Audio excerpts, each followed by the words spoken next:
Har du noen gang følt deg fortapt foran valg som virker umulige? Svein Kierkegaard, den danske filosofen, viet sitt liv til å forstå angst, fortvilelse og friheten som følger med hvert menneskelig valg.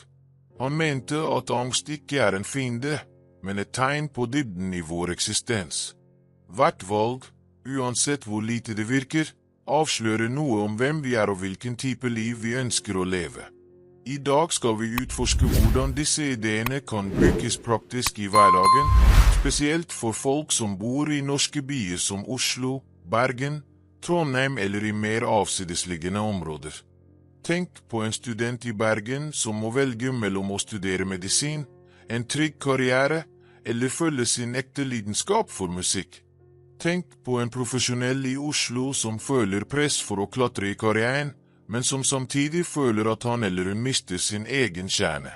Kierkegaard utfordrer oss til ikke bare å eksistere, men å leve autentisk, ta ansvar for hvert valg, omfavne angsten og finne mening i hvert øyeblikk. Valg og angst.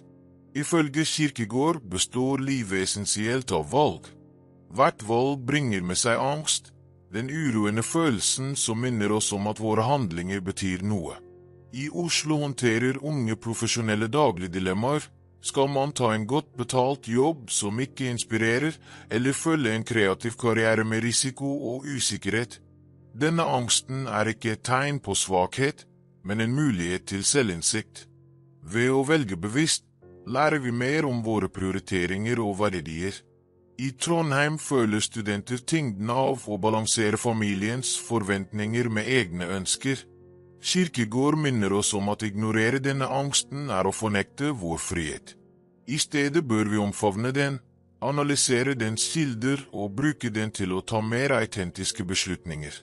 Et fullt liv oppstår når vi erkjenner viktigheten av valg og ansvaret som følger med, og forvandler tvil til innsikt om hvem vi virkelig er. Autentisk individualitet. Autentisitet er sentralt i Kierkegaards filosofi. Å være autentisk betyr å leve i samsvar med hvem du virkelig er, selv når det strider mot andres forventninger.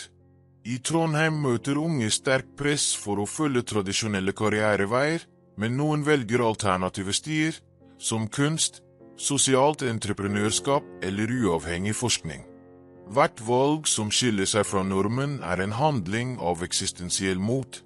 Samfunnet verdsetter ofte konformitet og stabilitet, men Kierkegaard minner oss om at ekte lykke kommer fra samsvar mellom tanke, følelse og handling. I Bergen velger folk ofte bærekraftige livsstiler eller karrierer som er i tråd med deres verdier, selv om de innebærer økonomisk risiko. Individualitet krever kontinuerlig refleksjon. Hvert valg bør vurderes for å sikre at det stemmer overens med din kjerne. Ved å motstå konformitet skaper vi et liv med dyp mening og lærer å verdsette vår egen stemme over andres forventninger. Tro og forpliktelse. For Kierkegaard går tro utover religiøse dogmer. Det er en eksistensiell forpliktelse til seg selv. Det er motet til å handle i samsvar med egne verdier, selv i møte med usikkerhet. I Bergen søker mange en praktisk, ikke rituell spiritualitet, som reflekterer hvordan man kan leve med integritet og ansvar. Tro betyr å handle ansvarlig i egne valg og forpliktelser, enten i relasjoner, karriere eller personlige prosjekter. Et praktisk eksempel er en ung person som starter en sosial virksomhet, velvitende om de økonomiske risikoene, men drevet av lidenskap for å skape positiv påvirkning. Forpliktelse og mot går hånd i hånd. Å omfavne det ukjente, holde fast i vanskelige valg og bevare integritet under press. Kierkegaard lærer oss at et autentisk liv krever samsvar mellom våre verdier og våre handlinger, og hvert bevisst steg styrker vår frihet og eksistensielle mening. Verdien av nåtiden. Kierkegaard understreker også viktigheten av å leve i øyeblikket. I stedet for å fokusere på fortidens anger eller fremtidens bekymringer, inviterer han oss til å oppleve hvert øyeblikk fullt ut.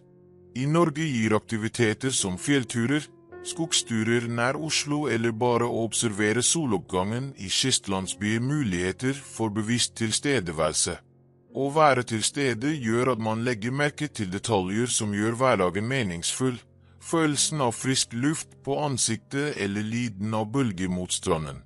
Selv små daglige handlinger, lage mat, dyrke hobbyer eller samvær med venner og familie, får større betydning når de utføres med oppmerksomhet. Å anvende Kierkegaards tenkning betyr å omfavne nåtiden som det eneste rommet for ekte erfaring, og verdsette hvert øyeblikk som en mulighet for refleksjon, læring og kontakt med seg selv. Å overvinne fortvilelse. Fortvilelse, ifølge Kierkegaard, oppstår fra frakobling fra seg selv og manglende evne til å akseptere egen eksistens. Å erkjenne våre begrensninger er første steg mot personlig forandring. I store byer som Oslo kan et raskt tempo og profesjonelle krav intensivere følelser av fortvilelse. Små praksiser kan imidlertid gjenopprette kontakten med seg selv. Daglig refleksjonsskriving, meditasjon, turer i naturen eller enkel introspeksjon. Å akseptere imperfeksjoner og se feil som læring styrker autentisitet. Nordmenn som bor alene, langt fra familie, finner ofte disse praksisene som veien tilbake til seg selv. Kierkegaard minner oss om at fortvilelse kan bli til styrke. Ved å møte sårbarhet med mot bygger vi et liv som er fullt, bevisst og meningsfylt.